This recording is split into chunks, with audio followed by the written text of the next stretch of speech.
Hi everyone, फिर से हाजिर हूँ एक नई कहानी के साथ में। आज की कहानी है एक खौफनाक साया। फ्रेंड्स, अच्छी लगे तो लाइक सब्सक्राइब करना बिल्कुल भी नहीं भूलिएगा। माधवपुरी में रहने वाली गीता कुमारी की अभी नई नई शादी हुई थी।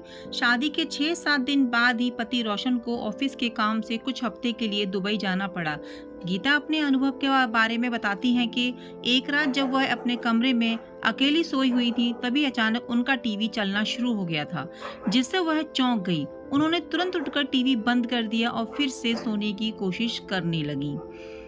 थोड़ी देर बाद जब उन्होंने महसूस हुआ कि उनकी बगल में बिस्तर पर कोई लेटा हुआ है, टीवी की अपने आप चलना और फिर किसी की मौजूदगी का एहसास होना घर में अकेली लेटी महिला को डरा देने के लिए काफी था।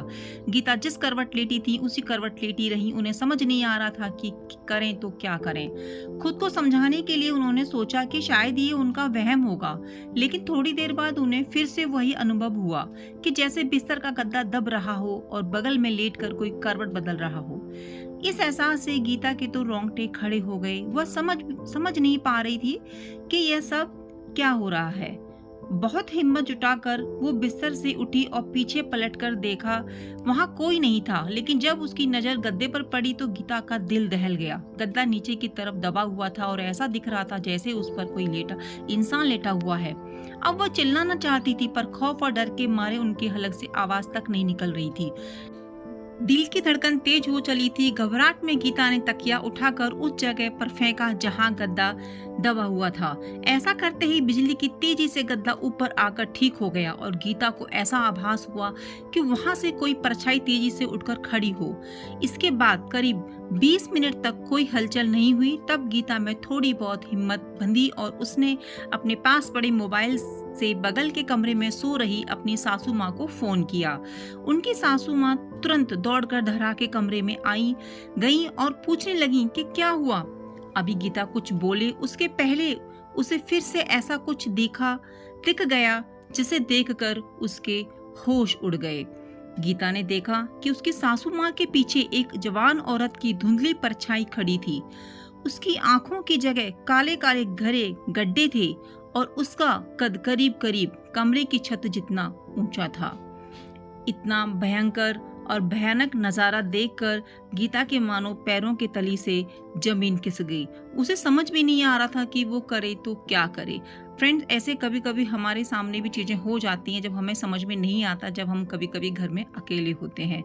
वह गीता बेहोश हो गई, मतलब उसको देख के ना वो बेहोश हो गई और उसी रात उन्हें अस्पताल में दाखिल कराना पड़ा।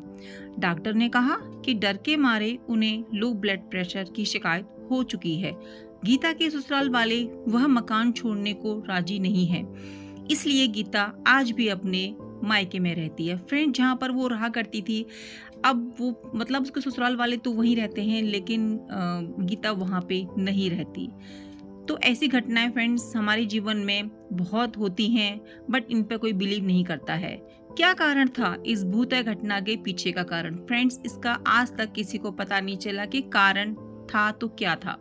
गीता के पति रोशन की पहले भी एक शादी हो चुकी थी और उसके ऊपर दहेज की लालच में पहली पत्नी को जहर देकर मारने का मुकदमा भी चल रहा था। बदनामी के कारण रोशन अपनी मां के साथ एक नए घर में आकर रहने लगा था, जबकि उसके पिता अभी भी पुराने घर की देखभाल कर रहे थे। गीता के परिवार वालों को शादी से पहले ये सब पता नहीं था, पता चल भी नहीं पाई थी। लेकिन इस भूतक घटना के जब गीता ने रोशन को अपनी आपबीती सुनाई तो उसने पहली पत्नी का राज खोला। हालांकि उसका कहना था कि पत्नी को उसने जहर नहीं दिया था, बल्कि उसने खुद ही जहर खाकर आत्महत्या की थी, अपनी जान दी थी। अदालत में अभी भी ये मामला लटका हुआ है। अभी इसका कुछ फैसला नहीं हुआ है कि वो उसने जान दी थी या फिर उसकी हत्या हुई थी। तो फ्रेंड्स, आप सभी का दिल से धन्यवाद मेरी स्टोरी को सुनने के लिए। कुछ भी कमी नज़र आती है तो प्लीज़ फ्रेंड्स मुझे कमेंट्स करके बताना ना भूलें। अगर आप सभी को मेरी स्टोरी अच्छी लगी हो तो फ्रेंड्स लाइक सब्सक्राइब करना बिल्कुल भी ना भूलें। Thank you so much. मिलती हूँ नई कहानी के साथ में। जब तक मेरी इस कहानी को लाइक करें, शेयर करें एंड चैनल को सब्सक्राइब करना बिल्कुल भी नहीं भूलें। Thank you so much friends. Bye, take care.